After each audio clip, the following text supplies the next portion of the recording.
ఆయనకు భయపడు వారి మీద ఆయన కనికరము తరతరములు ఉండును. హల్లెలూయా. లూకాసు వార్త 1:50. ఆయనకు భయపడు వారి మీద అంటే ఎవరైతే దేవునికి భయపడతారు, దేవునికి భయపడతారు, వారి మీద దేవుని కనికరం తరతరాలకి ఉంటుంది. అంటే ఇది చాలా మంచి మాట, ఇది మంచి పాలసీ కూడా. దీన్ని మనం ఇంప్లిమెంట్ చేయాలి. దీనికి మీరు ఏజెంట్లుగా మారాలి. హల్లెలూయా. దీనికి మీరు ఏజెంట్లుగా మారాలవుతా. అంటే నేను సరదాగా చెప్తున్నా కూడా ఇందులో వాస్తవం ఉందా లేదా? వాస్తవం. దీనికి ప్రజలను దీనికి కనెక్ట్ చేయాలి. ఎందుకంటే తరతరాలకి దేవుని కనికరం ఉంటుంది, తరతరాలకి ఉంటుంది. అంటే ఒక్క నా తరమే కాదు, నా బిడ్డల తరం, వాళ్ళ తరం, వాళ్ళ తరం, వాళ్ళ తరం, ఇన్ని తరాలకి దేవుడు కనికరం ఉంటే ఇక దేవుడు కనికరం ఉంటే ఏం కొద్దువా అని ఉంటుందమ్మా? ఏ కొరత ఉండదు, ఏ ఇబ్బంది రాదు, వచ్చినా దేవుడు చూసుకుంటాడు. కాబట్టి ఈ దేవుని కనికరం, గాడ్స్ మెర్సీ తరతరాలకి మనకు ఉండాలంటే ఆయనకు భయపడాలి. మనం దేవునికి ఏం చేయాలంటే మనం భయపడాలి. నేను పెద్దదాన్ని, పెద్దవాడిని, నేను అది, నేను ఇది, అవన్నీ కాదు. నువ్వెవరివైనా, నువ్వెంత గొప్పదానివైనా, గొప్పవాడివైనా, నువ్వెవ్వరివైనా సరే దేవునికి నువ్వు భయపడేవాడివైతే దేవుని కనికరం నీ తరానికి మాత్రమే కాదు, నీ బిడ్డల తరానికి వస్తుంది. గొప్ప విషయం ఏంటంటే చాలామందికి దేవుడి భయం లేదు. ఏం లేదండి, దేవుడి భయం లేదు. మనం కొంచెం జెన్యూన్గా మనం మాట్లాడతాం. అన్నీ ఉన్నాయి, అదే సామెత, అన్నీ ఉన్నాయి, అసలైన అది లేదని. అన్నీ ఉన్నాయి కానీ దేవుని భయము లేదు. అంటే దేవుని భయము కావాలి. That is very very important. దేవుని భయము కావాలి. అది నిన్ను కాపాడుతుంది, అది నిన్ను బతికిస్తుంది, అది నిన్ను పడిపోకుండా అదే నిన్ను భద్రపరుస్తుంది. ఆ దేవుని భయం ప్రియుల, నా ప్రియమైన దేవుని పిల్లలారా, ఆ దేవుడి భయం అనేది ఎంత గొప్పది, ఎంత గొప్పది. ఇప్పుడు సొలొమోనుకి దేవుని జ్ఞానం ఉంది, కానీ అతని కాడ దేవుని భయము ఉంటే ఆ విధంగా ఏమండి ఎంతమంది స్త్రీలను పెళ్లి చేసుకొని ఆ విధంగా వాళ్ళు చెప్పినట్టు ఆడి ఆ విధంగా పాడు పనులన్నీ చేసి ఉండేవాడు. అంటే you must know the difference between wisdom and fearness. అంటే భయభక్తులకి జ్ఞానానికి మధ్య తేడా మనం తెలుసుకోవాలి. ఇప్పుడు సొలొమోను గొప్ప జ్ఞానం కలిగిన వాడు, అంతటి జ్ఞానవంతులు ఎవరు లేరు, కానీ అతనికి ఏం లేదు, భయమో. ప్రియ దేవుని పిల్లలారా, మీరు మంచివాళ్లే, మీ దగ్గర మంచి పాటలు ఉన్నాయి, మంచి ప్రార్థనలు ఉన్నాయి, మంచి తలాంతులు ఉన్నాయి, కానీ ఇవన్నీ ఒక ఎత్తు, దేవుడి భయం ఒక ఎత్తు. మీ దగ్గర దేవుడి భయం లేదు, భయము కావాలి. ఇప్పుడు ఎవరికైతే దేవుని భయము వాళ్ళలో ఉంటుందో వాళ్ళ మీద దేవుని కనికరం ఉంటుంది, దేవుడి కనికరం ఉంటుంది. కాబట్టి దేవుని భయము మనకుంటే మనం దేవుని కనికరాన్ని మనము పొందుకుంటామని స్పష్టంగా ఇక్కడ మనకి రాయబడింది.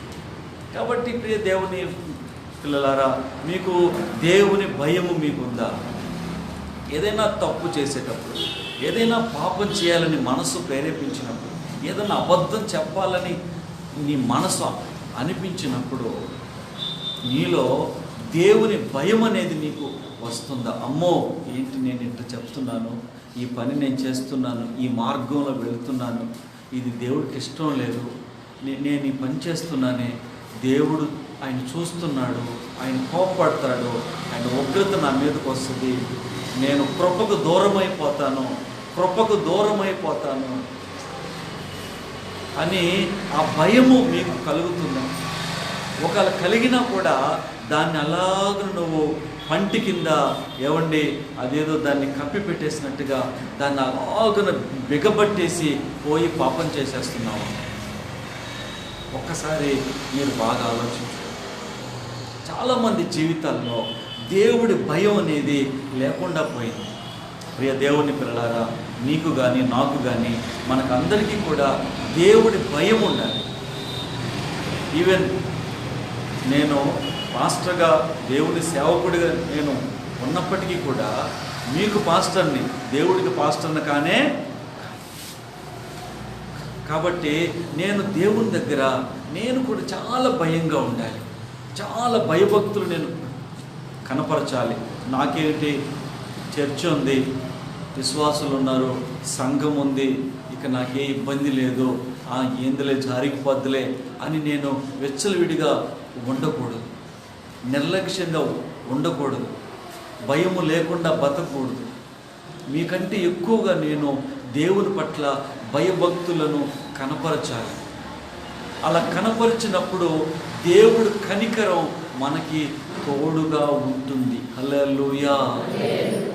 కాబట్టి నా ప్రియమైన దేవుని పిల్లలారా, మీరు దేవుని భయమును కలిగి ఉన్నారా?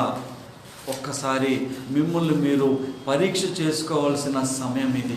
ఎందుకంటే మనం ప్రార్థిస్తున్నాం, ఇప్పుడు కూడా చాలాసార్లు ప్రార్థించు, ప్రభా దయచూపయ్యా, దయచూపయ్యా, కనికరం చూపయ్యా, అయ్యా మీ బాధలు పడలేకున్నా మాకు సహాయం చేయ, మాకు కనికరం చూపు. ఎవరికి కనికరం, ఎవరికి దయ అంటే ఎవరైతే దేవుని యందు భయము కలిగి ఉంటారు. చెప్పండి, దేవుని యందు భయము కలిగిన వారికి. చెప్పండి, అందరూ చెప్పడంలా, భయము కలిగిన వారికి. దేవుని పట్ల భయం కలిగి ఉండాలి. అట్టి వారికే దేవుడు కనికరం మనకు వస్తుంది ప్రియ.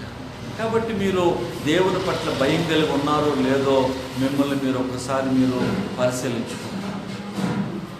చాలామందికి శాస్త్రాలు అన్నీ తెలుసు, చాలామందికి వాక్యాలన్నీ తెలుసు, చాలామంది మంచి ప్రసంగాలు కూడా అన్నీ చేస్తూ ఉంటారు, చాలా మంచిగా సంఘాలను నడిపిస్తూ ఉంటారు, మంచి స్థాయిల్లో ఉంటారు, మంచి పొజిషన్స్లో ఉంటారు.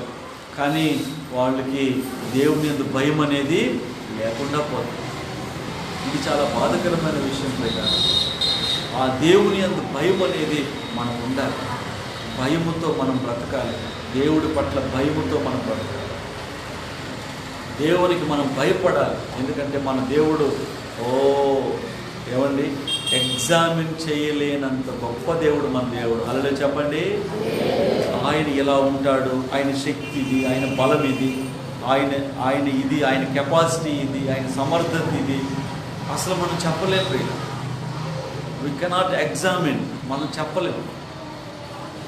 అంత గొప్ప దేవుడు మన దేవుడు ప్రియ. ఆయన సమర్థత ఎంత గొప్పది, ఆయన బలాతిశయం ఎంత గొప్పది, ఆయన పరాక్రమం ఎంత గొప్పది, ఆయన ఉగ్రత ముందు ఎవడు నిలవగలడు. అటువంటి గొప్ప దేవుడు మనకున్నాడు. కాబట్టి ఆ దేవుడికి మనం ఏం చేయాలంటే భయపడాలి. హల్లెలూయా. భయపడాలి. ప్రతి ఒక్కరూ భయపడాలి. నువ్వు డబ్బును సంపాదిస్తున్న దానివైనా దేవుడికి భయపడాలి. హల్లెలూయా. నువ్వు పురుషుడివి, నేను నాది పెత్తను అయినా నువ్వు దేవుడికి భయపడాలి. నువ్వు ఎవరివైనా దేవుడికి నువ్వు భయపడాలి. యవనస్తులు, నేను యవనస్తుని, నేను బలం మీద ఉన్నాను, దేవుడికి భయపడాలి. చిన్న పిల్లలు దేవుడికి చెప్పండి భయపడాలి. పెద్దవాళ్ళు, మేము వృద్ధులం, మేము అన్నీ చూసిన వాళ్ళం, అన్నీ తెలిసిన వాళ్ళం, మాకేం వీళ్ళు చెప్పేది, గుడ్డు వచ్చేది పిల్లకి చెప్పేది, రకరకాల మాటలు, ఇవన్నీ నాన్ సెన్స్ అండి. వృద్ధులైన దేవునికి భయపడాలి. కొండెములు చెప్పడం మానాలి. ఏమండి, కలహాలు రేపడం మానాలి. వృద్ధులు కూడా దేవుడికి భయపడాలి. ప్రతి ఒక్కరూ దేవుడికి భయపడాలి.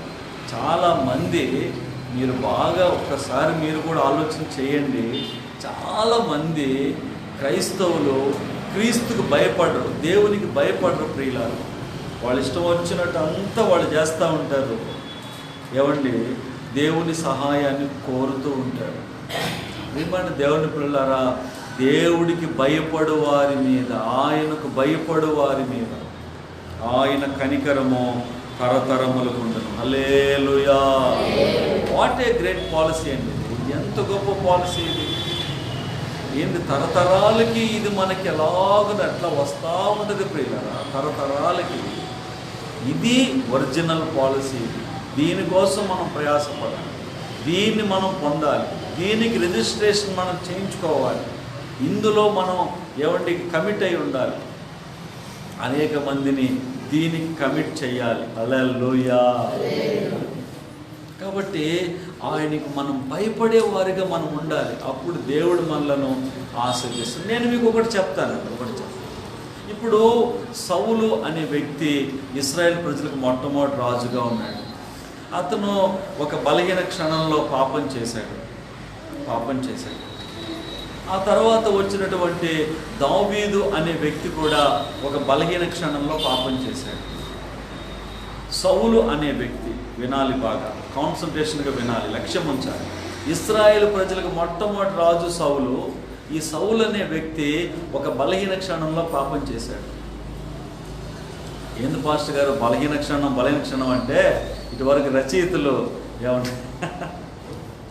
రాసేవాళ్ళు బాగా సంధ్య వేళ వాన పడుతుంది, వర్షం వచ్చింది, అప్పుడప్పుడే చీకటి కమ్ముకుంటుంది, ఆ సమయంలో ఒక బలహీనమైన క్షణంలో నేను ఇదైపోయినాను అని చెప్పి నోవెల్స్ మీరు చదివారో లేదో కొన్ని ఉంటాయి అన్నమాట. వాళ్ళు అంటే ఆ విధంగా అంటే ఆ స్త్రీలు లేకుంటే ఆ పురుషులు అంటే ఆ ప్రేయసి, ఆ ప్రియుడు ఆ బలహీన క్షణాల్లో ఏ విధంగా పాపాల్లో పడ్డారో వాళ్ళు భలే వివరించేవాళ్ళు.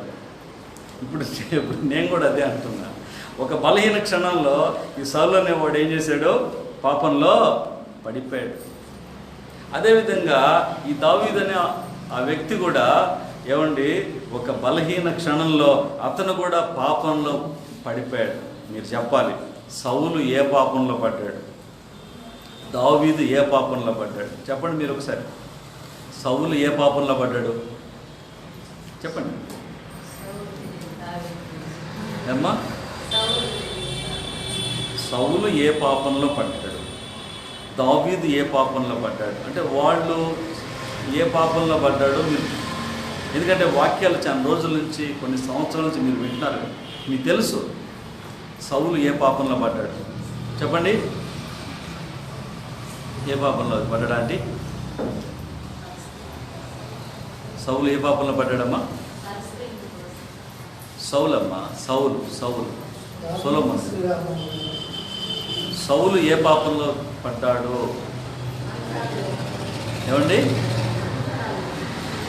మంత్రాలు. దానికంటే ముందమ్మా మంత్రాలని ఆ తర్వాత తప్పించుకోవడానికి ఆయన చేసిన పనులు.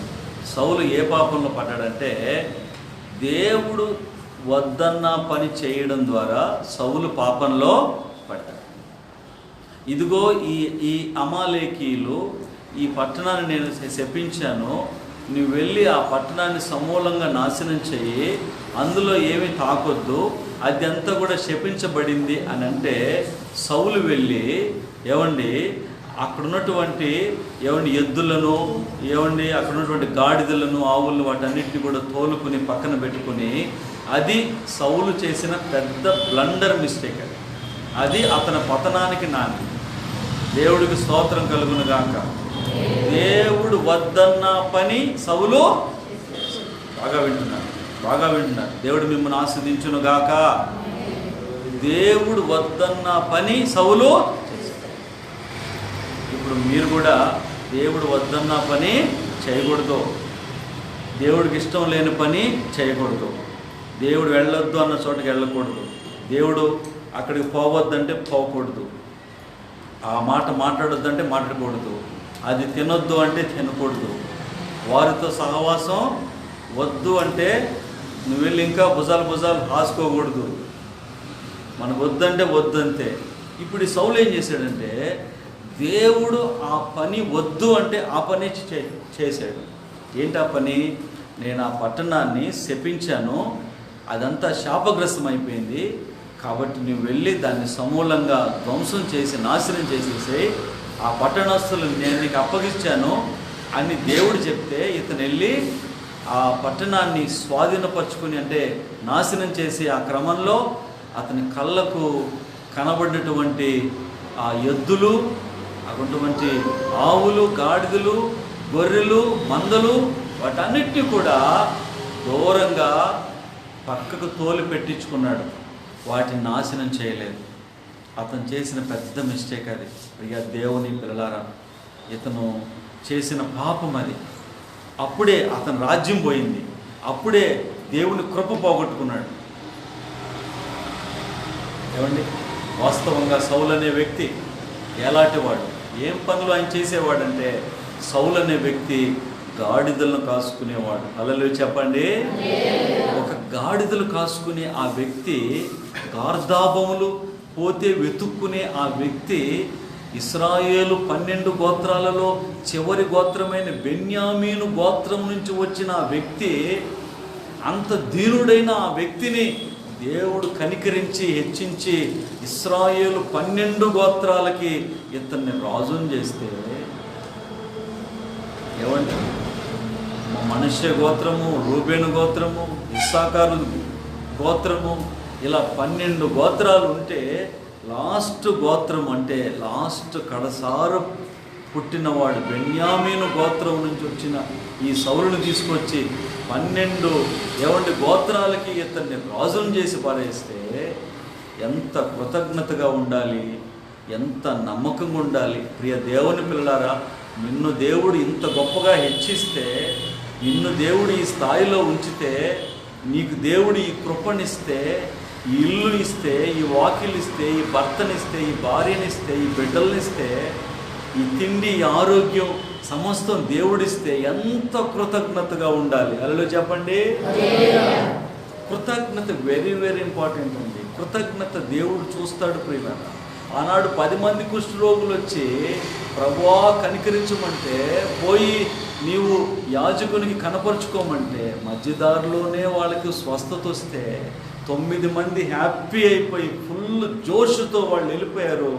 ఒక్కడు మాత్రం, అయ్యో ఈ కర్మ పోగొట్టిన ఆ ప్రభు దగ్గరికి వెళ్ళి నేను వందనాలు చెప్పాలని ప్రభు దగ్గరికి వచ్చి కాళ్ళ మీద పడి, ప్రభువా నా బాధ తీసేసావు నాయన అని దేవుడికి వందనాలు చెప్పాడు.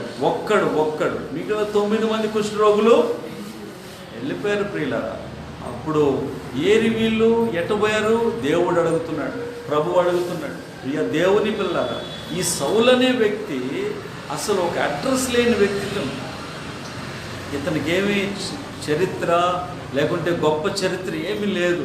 అటువంటి వ్యక్తిని దేవుడు కనికరించి అతనికి ఇశ్రాయేలు 12 గోత్రాలకి రాజుని చేస్తే, అతను ఎంత బ్లండర్ మిస్టేక్ ఆయన చేశాడంటే, దేవుడు ఏది వద్దన్నాడో దానినే సౌలు చేశాడు.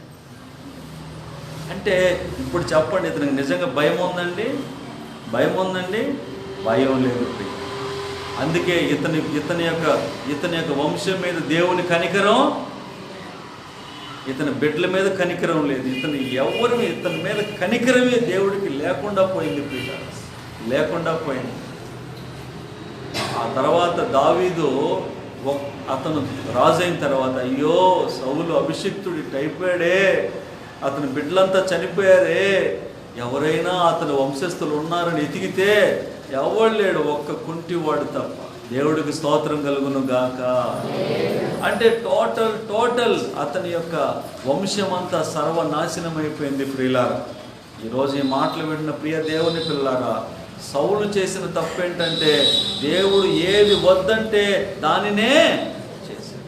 ఈరోజు మీరు కూడా అటువంటి పాపాన్ని ఏమన్నా మీరు చేస్తున్నారేమో ఒక్కసారి మీరు ఆలోచించుకోండి. దేవుడు ఇది వద్దు అంటే అది చేస్తున్నారేమో. ఇది చేయొద్దు, అది చూడొద్దు, అది తినొద్దు, అది నమలొద్దు, ఇవన్నీ దేవుడు చెప్పాడు. ఇవన్నీ మనం చేస్తున్నావేమో. ఒక్కసారి మీరు ఆలోచించుకోండి ప్రియులారా. ఎందుకంటే దేవుని భయం అనేది ఉంటే ఇటువంటి పనులు చేయరు కదా. ఇప్పుడు ఈ సౌలు అనే వ్యక్తికి దేవుని భయం ఉంటే ఆయన చేస్తాడండి? ఆయన చేయడు. అతనికి భయం లేదు కాబట్టి, భయం అనేది లేదు. యెహోవా అంటే తేలిగ్గా తీసుకున్నాడు. యెహోవా అంటే కేర్లెస్ ఆయన చేశాడు. నేను రాజును అనుకున్నాడు. అతని సింహాసనం, అతని యొక్క పరిస్థితిని చూసి గర్వించాడు. అతను దేవుడు వద్దన్న పని చేశాడు. కారణం అతనికి భయం లేదు. సరే, సౌలు చేసిన తప్పు అది. ఇప్పుడు దావీదు చేసిన తప్పేంటి? దావీదు కూడా ఒక బలహీనమైన క్షణంలో పాపం చేసి ఏంటంటే, అతను ఒక పొరుగువాని భార్యను ఆశించి బలవంతంగా ఆమెను తెప్పించుకొని ఆమెతో పాపం చేసేసి మళ్ళీ ఎక్కడ ఈమె భర్త వచ్చి నన్ను మళ్ళీ అడుగుతాడు, ఇదంతా పెద్ద ఇబ్బంది అయిపోద్దని ఆమె భర్తను, ఇన్నోసెంట్ అతను, ఆమె యొక్క భర్తను కపటపూరితంగా చంపించేశాడు. ఎవరో? దావీదు. ఇవన్నీ చిన్న పాపాలు కాదు, భయంకరమైన నేరాలు, ఘోరాలు ఇవన్నీ. అంటే దావీదు ఒక బలహీనమైన క్షణంలో ఎంత పాపం చేశాడో చూడండి. పొరుగువాని భార్యను ఆశించి ఆమెను బలవంతంగా, రాజు అమ్మ నిన్ను రమ్మంటున్నారమ్మంటే, రాజభటులు పోయి నిన్ను రమ్మంటున్నాడు, రాజు రమ్మంటున్నాడంటే నేను రాను బాగుంటుంది. ఎవరు అనరు కదా. ఆమె వణకతా వచ్చింది. అప్పుడు ఆమెతో అతను పాపం చేసి మళ్ళీ ఎక్కడ ఈమె భర్త వచ్చి నన్ను మళ్ళీ ఏదైనా అడుగుతాడో, లేనిపోని ఇబ్బందులు ఇవన్నీ అసలు అతనికి తెలియకుండానే నేను ఎందుకు చచ్చిపోయానో అతనికే తెలియదు. అసలు ఎంత బాధ ప్రియులనా! అతను ఎందుకు చచ్చిపోయాడో అతనికే తెలియదు. అతను చచ్చిపోయాడని. ఆ విధంగా దావీదు అంత కపటపూరితంగా, అంత మోసపూరితంగా, అంత క్రిమినల్ బ్రెయిన్ ఉపయోగించి ఆ స్త్రీ యొక్క భర్తను చంపించేశాడు. అతను చచ్చిపోయాడు. ఇప్పుడు ఈమెకి ఏ ఆటంకం లేదు. అంత భయంకరమైన పాపం చేశాడు ఈ యొక్క దావీదుపై. అయితే ఇక్కడ నేను మీకు 2 సందర్భాలు ఒకటి చెప్పాలి. అదేంటంటే, దావీదు సింహాసనం తరతరాలకి నిలబడింది. హల్లెలూయా చెప్పండి. సౌలు సింహాసనం ఏమండి, అది డిమాలిష్ అయిపోయింది, సర్వనాశనం, డిస్ట్రాయ్ అయిపోయింది. ఏమిటి, ఎందుకు, ఏంది అది? ఎందుకంటే బాగా వినాలి. ఇప్పుడు వాస్తవంగా ఇద్దరు చేసిన పాపాల్లో, ఇద్దరు రాజులు చేసిన పాపాల్లో పెద్ద పాపం ఎవరు చేశారంటే ఒక రకంగా దావీదే. అతను ఏం చేశాడంటే, అతను ఏదో గొర్రెలు, మేకలు, ఆవులు, ఎద్దులు వాటిని ఎందుకు వృధా చంపడం అని వాటిని తెచ్చుకుంటే కోసుకుని తినొచ్చు, ఏమన్నా చేసుకోవచ్చని అతను బుద్ధి గడ్డి తిని అవి తెచ్చుకుని ఆడ పెట్టుకున్నాడు. ఇతనైతే అట్ట కాదండి, ఇతను భయంకరమైన పాపం చేశాడు. అప్పటికే ధర్మశాస్త్రం కూడా వచ్చిందా రాలేక? మోసే అప్పుడు వచ్చేసాడు కదా. చరిత్ర మీకు తెలుసు కదా. మోసే అప్పుడు వచ్చేసాడు, ధర్మశాస్త్రం ఇచ్చేసాడు. ధర్మశాస్త్రం ప్రకారం వ్యభిచరించకూడదు, ధర్మశాస్త్రం ప్రకారం నరహత్య చేయకూడదు. ఇటువంటి భయంకరమైన పాపాలు దావీదు చేశాడు ప్రియులారా. ఒక ఇన్నోసెంట్ని చంపించేశాడు ప్రియులారా. అతని భార్యను అతను పెట్టుకుని ఉన్నాడు ప్రియులారా. ఇంత భయంకరమైన పాపం చేసిన దావీదు సింహాసనం ఎందుకు నిలబడింది? అతని సింహాసనం ఎందుకు కూలిపోయిందంటే బాగా వినాలి. ఈ సౌలు పాపం చేసిన తర్వాత, మొట్టమొదటి రాజైన సౌలు ఆ గొర్రెలు మేకలు దాచుకోవడాన్ని, ఆ విధంగా దేవుడు వద్దన్న పని చేసిన ఆ సౌలు దగ్గరికి ప్రవక్త పోయాడు. నాలాంటి ఒక యాజకుడు, ఒక ప్రవక్త పోయాడు. వెళ్ళి, ఇదిగో సౌలా, నువ్వు చేసిన తప్పు అన్నాడు. ఎలాగో నువ్వు చేయటం ఇది నేరం అన్నాడు. అప్పుడు సౌలు ఏం చేశాడంటే, తన హృదయాన్ని కఠినపరుచుకొని తన తప్పుని కప్పిపుచ్చుకోవడానికి, ఇదిగో అమ్మ చెప్పినట్టు ఇంకా మంత్రాలని, తంత్రాలని, అయ్యని ఇయ్యని ఈ దోవలో పోయాడు. కానీ ఒక్కనాడైనా అయ్యా నన్ను క్షమించు, నేను బుద్ధి గడ్డి తిని ఈ పని చేశాను, ఒక్కనాడు కూడా సౌలు దేవుడిని అడగనే మీరు సౌలు చరిత్ర బాగా చదువుకోండి. మొదటి సమూయేలు ఆ గ్రంథంలో ఉంది. సౌలు ఒక్కసారైనా నేను మరీ వచనం నేను వెతికాను. మీరు కూడా అట్ట వాక్యాలను మీరు చదువుకోవాలి. బైబిల్ ఎత్తుకలాడు పెట్టేసి మళ్ళీ ఎత్తుకుని వచ్చేసి ఇది కాదు. దివారాత్రములో దాన్ని ధ్యానించేవాడు ధన్యుడు, అతడు చేయునదంతయు. మీరు చేసేది సఫలం అవ్వాలంటే వాక్యమును చదవాలి కదా. మనకి జ్ఞానం ఎట్టబోతుంది ప్రియులారా? వాక్యం చదవాలి కదండి. మీరు చేసేది whatever you are going to do, మీరు ఏం చేయబోతున్నారు అదంతా సఫలం అవ్వాలి, సక్సెస్ కావాలి కదా. సక్సెస్ కావాలంటే ఏం చేయాలి? ఎప్పుడు మీ ముఖము ఎదుట బైబిల్ ఎదుట మీ ముఖము ఉండాలి. బైబిల్ చదవాలి. నేను సౌలు చరిత్ర అక్షరం వచనం ఎక్కడైనా ఇతను దేవునికి క్షమాపణ అడిగాడేమో, దేవుడికి సారీ చెప్పాడేమో, బుద్ధి గడ్డి తిని పనిచేసిన అన్నాడేమో అని అనుకుంటే ఒక్క చోట కూడానండి అతను దేవుని కాడ క్షమాపణ అడిగినట్టుగా ఏమీ లేదు ప్రియుల, ఏమీ లేదు. పైగా ఇంకా అతను వేరే దారులు ఎత్తుక్కొని తంత్రాల వాళ్ళ కాడికి పోయి నన్ను రక్షించమని అదేని ఇదేని ఏదేదో చేశాడు ప్రియ. దేవుని యొక్క శాపాన్ని పొందుకున్నాడు. ఇవన్నీ ఎందుకు చేశాడు చెప్పండి? అతనికి దేవుని మీద భయమో, దేవుని యందు భయము లేదు కాబట్టే వద్దన్న పని చేశాడు. ప్రవక్త వచ్చి హెచ్చరించినా, దైవజనుడు వచ్చి హెచ్చరించినా కూడా మళ్ళా దాన్ని కప్పిపుచ్చుకున్నాడంటే అతనికి దేవుని పట్ల భయమో. దేవుని పిల్లలారా, దేవుని పట్ల భయము కావాలండి, భయం కావాలి. అతనికి దేవుని పట్ల భయం లేదు. అందుకనే ఆ పనులు చేసి అతను శపించబట్టం ఏంటండి? అతని పిల్లలు, అసలు టోటల్ వంశం లేదు, అందరూ శపించబడ్డారు పిల్లలు. ఇప్పుడే చెప్పాను కదా, దావీదు రాజు అయిన తర్వాత అయ్యో ఈ సౌలు అభిషిక్తుడు ఇట్ అయిపోయాడు, అతని వాళ్ళు ఎవరైనా ఉన్నారా అని ఆ రాజ్యములో సౌలు వంశపు వాళ్ళని వెతికితే ఎవరైనా దగ్గరికి తీద్దాం వాళ్ళని కొంచెం, ఎందుకంటే రాజుగా ఉన్నాడు కదా, ఆయన చనిపోయాడు, ఆయన బిడ్డలు చనిపోయారు, ఎవరైనా వాళ్ళ అన్నదమ్ములు అక్క చెల్లి ఎవరన్నా ఉంటే కొంచెం దగ్గరికి తీద్దాం అనుకుంటే ఒక్కర్లేరు. దేవుని శాపం చుట్టుకుందట్టే. దేవుడికి స్తోత్రం కలుగును గాక. దేవుని శాపం గాలి చుట్టుకున్నట్టు అందరికీ చుట్టుకుని టోటల్ సర్వనాశనం అయిపోయారు. ఒక్కడు మాత్రం ఆ మెఫీషీబోత్ అని ఒక కుంటివాడు, దౌర్భాగ్యుడు అన్నట్టున్నాడు. అప్పుడు అతన్ని తీసుకొచ్చుకుని దావీదు ఎంత గొప్పవాడంటే అతన్ని తీసుకొచ్చుకుని తన బల్ల ఎదుట కూర్చోబెట్టుకుని వాడికి రాజు తినే భోజనము సచ్చేంత వరకు పెట్టిన మంచివాడు దావీదు. హల్లెలూయా. వాస్తవానికి అతను ఎతకాల్సిన అవసరం లేదు, సౌలు కుటుంబీకులు ఎతకాల్సిన అవసరం దావీదుకు ఉందండి. ఆ కుంటివాడిని తీసుకొచ్చి ఎదురుగుండా కూర్చోబెట్టుకుని రాజు తినే భోజనం, నువ్వు చనిపోయేదాకా ఈ భోజనం తినరా అని చెప్పాల్సిన అవసరం దావీదుకి.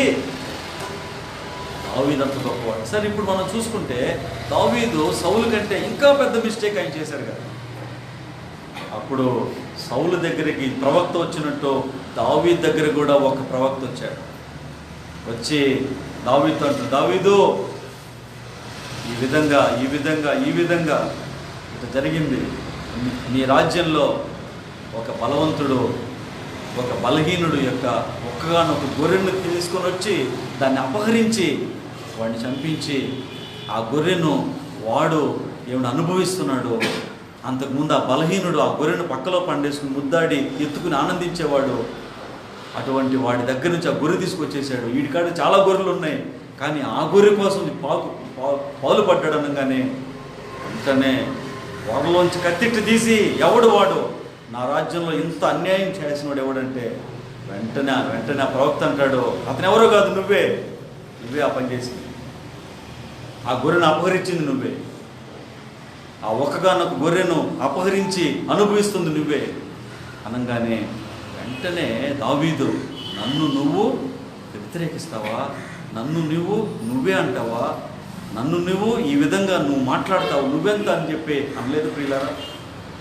వెంటనే ఆ ప్రవక్త పాదముల మీద పడి క్షమాపణ అడిగాడు. దేవుడు స్తోత్రం కలుగును గాక. ఇంటికి వెళ్ళి అన్నపానములు మానే ఆ రాత్రంతా పరుపు తేలేటట్టు ఏడ్చాడని తన కీర్తనలో ఆయనే రాసుకున్నాడు. అంటే అంతగా పశ్చాత్తాపడ్డాడు, అంతగా దేవుడికి భయపడ్డాడు. ఒక బలహీనమైన క్షణంలో అతను పాపం చేశాడు, కానీ తర్వాత అతను భయపడ్డాడు. అయ్యో, ఇంత పెద్ద పాపం చేసేసాను నేను, ఎంత దౌర్భాగ్యుడని అతను భయపడి దేవుడి కాడ పశ్చాత్తాపడ్డాడు. ఈ సౌలుకి అది లేదు ప్రియులు. చాలామంది చూడండి, ఇప్పుడు మనం మనుషులు, మనం అందరం కూడా ఏదో ఒక బలహీన క్షణంలో మనం ఏదో ఒకటి తప్పులో పాపాలు ఏదో చేస్తాం. నేను అలా చేయడం కూడా ఏమండి పెద్ద తప్పు అని కూడా నేను అనను. ఒక బలహీన క్షణంలో మనం ఏదో తప్పు చేస్తాం. అయితే ఆ తప్పుని వెంటనే దేవుని దగ్గర ఏం చేయాలి? మనం ఒప్పుకోవాలి కదండి. దేవుని దగ్గర ఒప్పుకోవాలి కదండి. దేవునికి భయపడాలి కదండి. నా ఇష్టం, నేను ఏమైనా చేస్తాను. హృదయాన్ని సౌలు వల్లే కఠినపరుచుకొని దేవుని భయం అనేది లేకుండా, దైవజనుడు దేవుని వాక్యం ఎంత హెచ్చరిస్తున్నా లోబడకుండా, భయపడకుండా అలా ఉండడం ఎంతవరకు ఆశీర్వాదకరం, ఎంతవరకు దీవెనకరం ఒక్కసారి మీరు ఆలోచించుకోండి. పెద్ద భయంకరమైన పాపాలు, ధర్మశాస్త్రంలో ఆజ్ఞల్ని అతిక్రమించినటువంటి ఈ దావీదు సింహాసనం నేటికి స్థిరపడింది. ఆ దావీదు వంశంలో నుంచే యేసు ప్రభు వచ్చాడు. హల్లెలూయా. మీరు మత్తయి సువార్త 1వ అధ్యాయంలో క్రీస్తు వంశావళి మీరు చూస్తే, ఆ క్రీస్తు వంశావళిలో ఏమండి దావీదు ఉన్నాడు, ఆ తర్వాత యేసుక్రీస్తు ఉన్నాడు. వాస్తవంగా ఎత్తుకుంటే దావీదు వంశం అక్కడితోనే కట్ ఆఫ్ అయిపోవాలి. దావీదు వంశావళి అక్కడితో కట్ ఆఫ్ అయిపోవాలి. యెషయికి 7 కుమారులు, అతనిలో ఇతను కూడా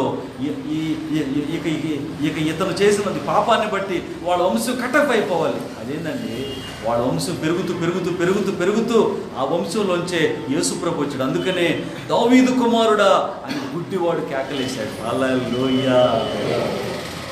దావీదు కుమారుడా కరుణించు, దావీదు కుమారుడు కరుణించని గుడ్డివాడు కేకలేశాడు. ఎందుకంటే యేసు ప్రభు దావీదు ఈ వంశంలోంచి వచ్చినవాడు. ఎంత పాపం చేసిన ఈ దావీదు ఎందుకు వంశం అతని నిలబడిందంటే అతను దేవుడికి భయపడ్డాడు. ఏదో చిన్న పాపం చేసినటువంటి ఈ సౌలు వంశం సర్వనాశనం అయిపోయింది. ఎందుకంటే అతను దేవునికి భయపడలేదు. ఇంకా తిరుగుబాటు చేసి భయంకరంగా ఏమంటే దేవునికి విరోధంగా బ్రతికి అలాగున అతను జీవించాడు. ప్రియా దేవుని పిల్లలారా, ఈ మాటలు వింటున్న మీరు దేవునికి భయపడితే అటువంటి గొప్ప క్యారెక్టర్ మీకు ఉండాలి. ఒకవేళ ప్రార్థన కొంచెం తక్కువ ఉండొచ్చు, పాటలు పెద్దగా పాడలేకపోవచ్చు, నా గొంతు బండది పాస్టర్ గారు, నా గాత్రం లేదు పాస్టర్ గారు, నేను పాడితే ఎవరు ఉండరు ఇక్కడ. ఏమండి పాస్టర్ గారు, అవసరం లేదు. మీరు ఎట్లా పాడినా ఎట్లా పాడకపోయినా, ప్రార్థనలు పెద్ద భయంకరంగా చేసినా చేయకపోయినా, దేవుడి భయం అనేది మీకుంటే ఆయన కనికరం మీకు మాత్రమే కాదండి, మీ తరతరాలకి మీకు ఉంటుంది. Hallelujah. What a great wonderful policy అండి ఇది. దీనికి మనం కనెక్ట్ కావాలి, దీనికి మనం బైండ్ ఓవర్ కావాలి, ఇందులో రిజిస్ట్రేషన్ కావాలి.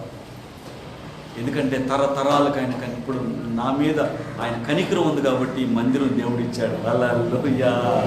ఆయన కనికరం ప్రియులారా, దేవుడు కనికరం. నా శక్తి నా బలం కానీ కాదు. నాతో ఉన్నవాళ్ళు, మీకు మన యొక్క ఆర్థిక పరిస్థితులు, మన స్టేటస్ మీకు తెలియనే ఉంది ప్రియులారా. దేవుడు కనికరం. దాదాపుగా 29 పిల్లర్లు ఇవన్నీ. దేవుడికి స్తోత్రం కలుగును గాక. నేను ఎప్పుడు మా అబ్బాయికి చెప్తుంటాను, మాస్టర్ గారికి చెప్పాను, చాలామందికి చెప్పాను, వచ్చిన వాళ్ళకి, నేను ఈ ఒక్క పిల్లర్కి పనికిరాను. దేవుడికి స్తోత్రం కలుగును గాక. చాలామందికి చెప్పాను, అయ్యా ఈ ఒక్క పిల్లర్కి నేను పనికిరాను అండి. ఇన్ని పిల్లర్లు వేసి ఈ మందిరాన్ని దేవుడు కట్టించాడు. ఇది దేవుని కనికరం. ఇప్పుడు నా మీద ఉన్న కనికరం నా బిడ్డల మీద ఉండద్దా? వాళ్ళు కూడా వాళ్ళ జీవితాల్లో గొప్పవి సాధించొద్దా? గొప్ప కార్యాలు పూనుకొని సఫలీకృతులు కావద్దా? వాళ్ళ బిడ్డలు మీద కూడా దేవుని కనికరం ఉండొద్దా? ఉండాలంటే నేను దైవ భయము కలిగి జీవించాలి. దేవుడికి స్తోత్రం కలుగును గాక. దైవ భయము నాకు ఉండాలి ప్రియులారా. దేవుని భయం ఉండాలి నాకు. ఆ దేవుని భయం లేకుండా విచ్చలవిడిగా, కేర్లెస్గా, నిర్లక్ష్యంగా దేవుడు వద్దన్న పనులన్నీ చేస్తూ ఏం కాదులే అనుకుంటూ కాలు దువ్వుకుంటూ ముందుకెళ్ళిపోతే ఎక్కడో దగ్గర దేవుడు ఖచ్చితంగా ఏమండి మనకి స్పీడ్ బ్రేకర్లు వేస్తాడు. హల్లెలూయా. ఖచ్చితంగా వేస్తాడు ప్రియులారా. ఈరోజు ఈ మాటలు వింటున్న ప్రియ దేవుని పిల్లలారా, ఆయనకు భయపడు వారి మీద ఆయన కనికరం తరతరాలు ఉంటుంది ప్రియులారా, తరతరాలు ఉంటుంది. ఈరోజు దావీదు భయపడ్డాడు కాబట్టి వెంటనే కాళ్ళ మీద పడిపోయి, అయ్యా క్షమించు నాయనా, ఆ దోషిని నేనే, ఆ దొంగను నేనే, ఆ నేరస్తుని నేనేనయ్యా అని చెప్పి ఆయన దగ్గర పశ్చాత్తాపడ్డాడు. వెంటనే మళ్ళా ఇంటికి వెళ్ళి దేవుని కాడ పశ్చాత్తాపడ్డాడు. కన్నీరు కార్చాడు, ఏడ్చాడు, బాధపడ్డాడు. అయ్యో నేనేంది ఇట్ట చేశాను, ఇంత భయంకర పాపం చేశానే అని అతను ఎంతో పశ్చాత్తాపడ్డాడు ప్రియులారా.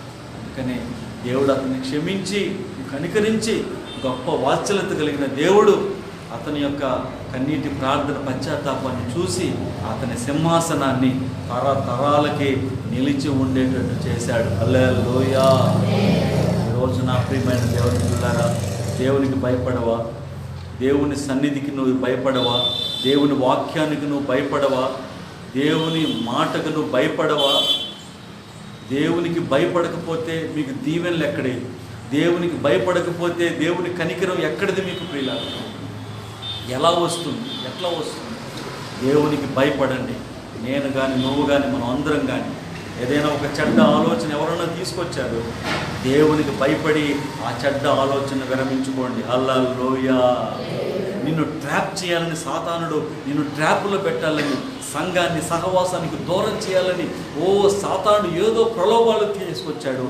దేవునికి భయపడి ఆ ప్రలోభాల్లో పడమాకండి. హల్లెలూయా.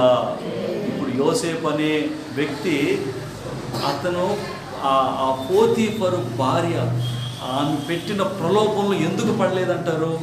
అతనికి దేవుడి భయము ఉంది కాబట్టి. దేవుడి భయం ఉంది కాబట్టి పిల్లరా, ఆ దేవుడి భయము ఆ యోసేపులో ఉంది కాబట్టి ఆమె యొక్క ప్రలోభములో యోసేపు పడకుండా ఆరిపోయాడు. ఈరోజు నీవు నేను సైతాను ప్రలోభాల్లో ఏమంటే మన భక్తి నుంచి, మన విశ్వాసం నుంచి, మన ప్రార్థన క్రమాలు, మన సంఘ క్రమాల నుంచి మనలను విడదీయాలని, పాడు చేయాలి, పతనం చేయాలని సాతాను ఏవో ప్రలోభాలు, ఏవేవో వాడి పని అదే. వాడు తీసుకొస్తాడు. వీటన్నిటినీ నువ్వు జయించి, వీటన్నిటినీ నువ్వు ఏమండి దాటి నువ్వు దేవుని పరిచర్యలో ముందుకు రావాలంటే నీకేం కావాలా? దేవుడి భయము కావాలి. కాబట్టి ఈరోజు ఈ మాటలు వింటున్న ప్రియ దేవుని పిల్లలారా, ఈ దేవుడి భయాన్ని మీరందరూ కలిగి ఉండండి. ఆకాశం ముందు అగ్గుపడు చిహ్నములకు భయపడాల్సిన అవసరం లేదు. మంత్రాలకి, తంత్రాలకి, చేతబడి శక్తులకి, ఈవెన్ లోకంలో వేటికి మనం భయపడాల్సిన అవసరం లేదు. యేసు నామమున దేవుడిచ్చిన అధికారాన్ని ఉపయోగించి సమస్తమును జయించుదుముగాక. యేసు రక్తములో జయమును దేవుడు మనకు అనుగ్రహించునుగాక. ఆయన చుట్టూ అగ్ని కంచె వేసి దేవుడు ఏ కీడు రాకుండా దేవుడు మనల్ని కాపాడును గాక. కాబట్టి వేటికి మనం భయపడాల్సిన అవసరం లేదు. వేటికి మనం ఒక్క దేవుడికి మనం భయపడాలి. దేవుడికి మనం భయపడి జీవించాలి ప్రియులారా. ప్రతి విషయంలో భయం.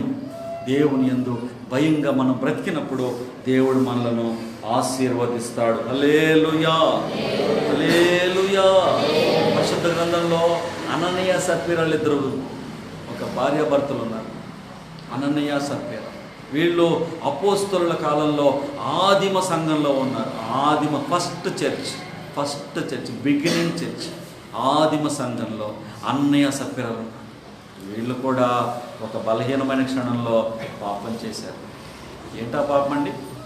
చెప్పండి. ఇదేనా? వాళ్ళు పొలం అమ్మి దేవుని సేవకులకు ఇస్తామని చెప్పి అందులో సగం సగం తీసేసుకుని మిగిలింది కొంత తీసుకుని వెళ్ళి మిగిలింది సగిలింది ఎత్తుకెళ్ళి దైవజనుడికి ఇచ్చారు. హల్లెలూయా. దేవుడికి ఇస్తానంటే ఇచ్చేయాలి. హల్లెలూయా. చేస్తానంటే చేసేయాలి. ఇస్తానంటే ఇచ్చేయాలి, చేస్తానంటే చేసేయాలి. మాటే మాటే మాటే మాటే మాటే మాటే మనకి మాటే ముఖ్యం. ఇదిగో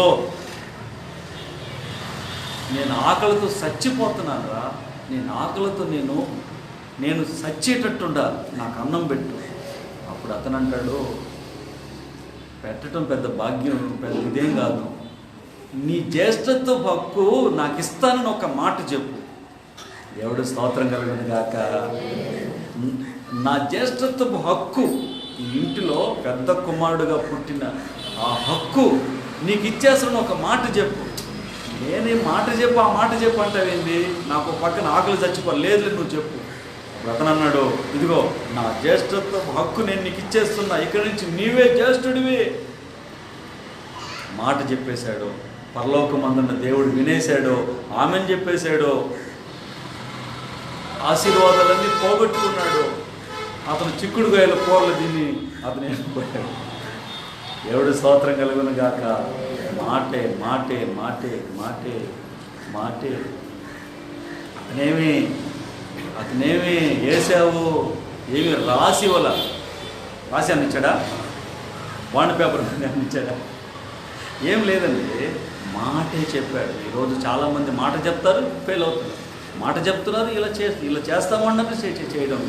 వాట్ ఈస్ దిస్ అండి? మాట కరెక్ట్గా ఉండాలి. మాటే మాటే. ఆ ప్రియమైన దేవుని పిల్లరా, ఈ అననీయ సప్పీరాలో పొలమమ్మి దేవుడికి ఇస్తామని మాట చెప్పాడు. పొలమమ్మి దేవుడి మందిరానికి ఇస్తామని మాట చెప్పాడు. దేవుని సేవకి ఇస్తామని మాట చెప్పాడు. ఆ ప్రకారముగానే పొలమమ్మి డబ్బులు వచ్చినాయి, కళ్ళు చెదిరిపోయింది. అప్పుడు ఏం చేశారు? అందులో ఉన్న డబ్బులు తీసేసి ఒక బలహీనమైన క్షణంలో ఆ డబ్బులు తీసేశారు. అయిపోయిందా? ఇస్తే తీశారు, బుద్ధి గడ్డి తిన్నారు, బాగానే ఇస్తే తీశారు. ఏంటంటే మనుషులు కదా, బుద్ధి గడ్డి తిన్నారు. అయిపోయింది. దైవజనుడు వచ్చాడు, ఇంతకే పొలం అమ్మావా అని అడిగాడు. అప్పుడైనా అయ్యా నీకు తెలిసిపోయినట్టుందయ్యా, బుద్ధి గడ్డి తిని నేను ఈ పని చేశాను, ఇంతకు కాదు ఇంతకు అమ్మాను, ఇంత నేను తీసేసుకున్నాను, లోపల పెట్టుకున్నాను. అప్పుడైనా దేవునికి భయపడి నిజాలు చెప్పాలొద్దా? చెప్పండి. అంటే దేవుడు ప్రతి ఒక్కరికి అవకాశం ఇచ్చాడు. అప్పుడైనా పేతురు అడుగుతున్నప్పుడు అప్పుడైనా, అయ్యా నేను బుద్ధి గడ్డి తిని ఈ డబ్బులు చూసి కళ్ళు చెదిరిపోయి ఇంత దేవుడికి ఏంది ఇచ్చేదని నేను కొంత తీసేసుకున్నామయ్యా, మమ్మల్ని క్షమించయ్యా, అది కూడా ఎత్తుకొచ్చి ఇచ్చేస్తామయ్యా అని అంటే వాళ్ళకి సావు వచ్చేదా, మరణం వచ్చేదా, శాపం వచ్చేదా? వాళ్ళు అన్నారు, ఇంతకే మేము పొలం అమ్మాము. అంటే ఎంత హృదయాన్ని వాళ్ళు కఠినపరుచుకుని, అంటే వాళ్ళ దగ్గర దేవుడి భయం అసలే. అతను ఎత్తుకెళ్ళిపోయాడు, ఆమె వచ్చింది, ఏమో ఇంతకే పొలం? అవును ఇంతకే అమ్మ. అంటే వీళ్ళు కోడ పలుకుని ఏ విధంగా అబద్ధాలు చెప్పి, ఏ విధంగా దైవ భయం లేకుండా బతికి, ఏ విధంగా శాపాన్ని మోసారో ఒక్కసారి మీరు ఆలోచించుకోండి. బలహీనమైన క్షణంలో వీళ్ళు తప్పు చేశారు, కానీ వాళ్ళు పేతురు పరిశుద్ధాత్మ అవకాశం ఇచ్చినప్పుడు దాన్ని సద్వినియోగపరచుకోకుండా, దేవునికి భయపడకుండా అబద్ధం చెప్పేశారు. దేవుని పిల్లలారా, అదే వాళ్ళు, నేను ఎప్పుడు అనుకుంటా, అదే వాళ్ళు దేవునికి భయపడి పశ్చాత్తాపడి దావీదులాగా నిజం చెప్తే వాళ్ళు చనిపోయి ఉండేవాళ్ళు. సౌలు కూడా దావీదులాగా పశ్చాత్తాపడి, అయ్యా ఇవి బుద్ధి తక్కువ చేశానయ్యా అని చెప్పేసి అనుంటే దేవుడు వేరే ట్రీట్మెంట్ ఇచ్చేవాడు. హల్లెలూయా. ఈరోజు నా ప్రియమైన దేవుని దైవ భయం అండి, దైవ భయం. It is very very important అండి. దైవ భయం లేకపోతే అబద్ధాలు చెప్పేస్తాం, అవునా కదా? దైవ భయం లేకపోతే తప్పులు చేసేస్తాం. దైవ భయం లేకపోతే పాపాలు, దైవ భయం లేకపోతే చెడ్డ పనులన్నీ, దైవ భయం లేకపోతే ఏదంటే తాగేస్తాం, తినేస్తాం, మింగేస్తాం, నవిలేస్తాం, ఏమైనా చేసేస్తాం, ఎట్టయినా బతికేస్తాం. కారణం ఏంది? దేవుడి భయమో. అదే దేవుడి భయము అనే ఒక్కదాంతో నువ్వు కనుక కనెక్ట్ అయిపోయావు అనుకో, ఇక నువ్వేం చేయలేవు, ఏం చేయలేవు. నీ పక్కన దైవజుడు ఉన్నాడా? అవసరం లేదు, నాకెందుకు, నా దేవుడు ఉన్నాడు, ఆయన నన్ను చూస్తున్నాడు. అమ్మో బాబోయ్, ఈ తప్పు నేను చేయను. హల్లెలూయా. ఆ స్త్రీ పిలుస్తుంది, రా రా రా అని. అమ్మో, నా పక్కన నా భార్య లేదు, నా పక్కన అన్నదమ్ములు లేరు, ఎవరు లేరు, మా పాస్టర్ గారు లేరు, ఎవరు లేరు, అయినా కూడా నా దేవుడు ఉన్నాడు. ఆ స్త్రీతో నేను పోను, ఈ పాపం నేను చేయను. దేవుడికి స్తోత్రం. హల్లెలూయా. కారణం ఏంటంటే దేవుడి భయం ఉంటే, దేవుడి భయం ఉంటే మనం పాపం చేయలేము, అబద్ధాలు చెప్పలేము, అక్రమాలు చేయలేము, అన్యాయాలు చేయలేము, తప్పులు చేయలేము, ఏం చేయలేము. వీళ్ళు ఎందుకు తప్పు చేసి మళ్ళా తప్పులు చేశారు? కారణం ఏంటంటే వీళ్ళకాడ దేవుడి భయమో. దేవుని పిల్ల, ఈరోజు నీవు నేను దైవ భయాన్ని కలిగి ఉన్నామా? ఒక్కసారి ఆలోచించుకోండి. ఇంత పెద్ద పాలసీకి మనం కనెక్ట్ కావాలంటే దైవ భయం అనేది కావాలి. ఆయనకు భయపడు వారి మీద ఆయన కనికరము తరతరాలు తరతరాలు. నేను అనుకోలేదండి ఈ మందిరం ఇస్తాడని, ఇంత మందిరం ఇస్తాడని నేను అనుకోలేదు ప్రియులారా. మా నాన్న కడుపు నిండిపోయిందండి మందిరం చూసి. అయ్యా, నాకు ఇది చూపించావు చాలనేసాడు. ఒకటే మాట, దేవుడికి స్తోత్రం కలుగును గాక. అంటే ఆ విధంగా దేవుడు కనికరం. మరి ఇదే కనికరం, ఇదే మెర్సీ నా బిడ్డల మీద ఉండొద్దా? వాళ్ళ జీవితాల్లో కూడా ఉన్నత కృపలను పొందొద్దా? నేను పొందిన దగ్గరే వాళ్ళు పొదగటం కాదు, కోడి పొదిగినట్టు వాళ్ళు కూడా గొప్ప కృపలను పొందాలి. వాళ్ళు నాకంటే ఇంత ఇంకా పెద్ద ఏమండి దేవుడు పనులు పూనుకొని వాటిని సాధించాలి, సఫలీకృతం కావాలి. వాళ్ళకి దేవుడు కనికరం కావాలంటే నేను పునాది వేయాలి, నేను దేవుడికి భయపడి జీవించాలి. ఈరోజు మీరు కూడా, మనం అందరం కూడా దేవునికి భయపడదాం ప్రియులారా. ఒక తప్పు చేయటానికి, ఒక పాపం చేయటానికి, ఒక అబద్ధం చెప్పడానికి, ఒక అవిధేయంగా బతకడానికి మనం దేవునికి భయపడదాం ప్రియులారా.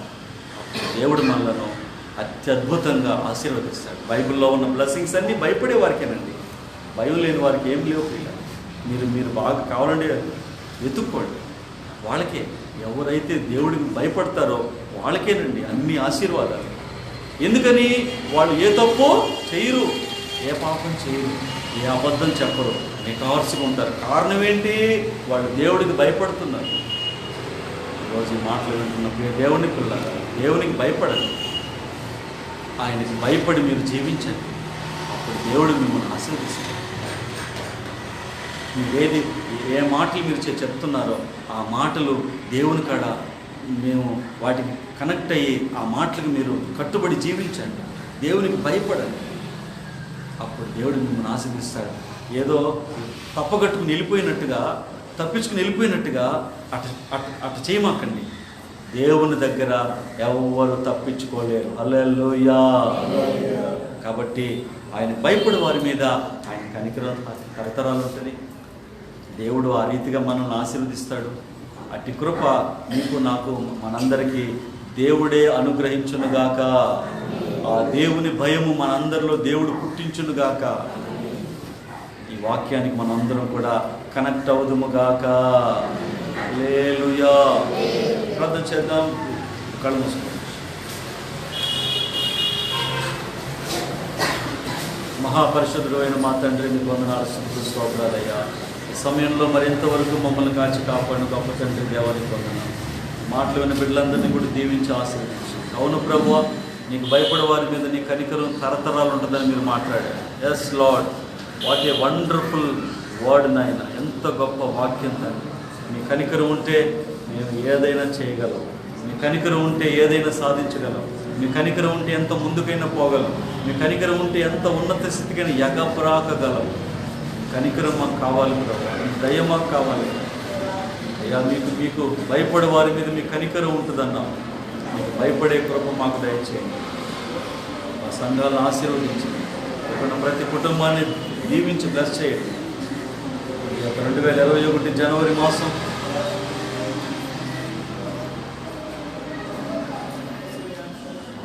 ఈ 2వ శనివారం ఉపవాస ప్రార్థనలు మీరు మాట్లాడిన ప్రతి మాటను బట్టి మీకు భయపడి జీవించే కృప మా అందరికీ అనుగ్రహించండి. భయం లేనితనం, నిర్లక్ష్యం, అలక్ష్యం ఇటువంటి చెడ్డ గుణాలన్నీ మాలోంచి తీసివేయండి. మీకు భయపడి అబద్ధం చెప్పకూడదు, మీకు భయపడి పాపం చేయకూడదు, మీకు భయపడి అక్రమం చేయకూడదు, మీకు భయపడి అన్యాయం చేయకూడదు, మీకు భయపడి బలహీనలను బాధించకూడదు, మీకు భయపడి మేము త్రోవ తప్పి తిరగకూడదు, మీకు భయపడి చెడ్డ పనులు చేయకూడదు, మీకు భయపడి మేము బ్రతకాలనైనా అట్టి కృప మీరు మాకందరికి అనుగ్రహించి ఈ సేవలు నిరంతరంగా వర్ధలు చేయమని యేసు నామంలో అడుగుచున్నాను పరమ తండ్రి, ఆమేన్. అందరికీ వందనాలండి. Thank you very much.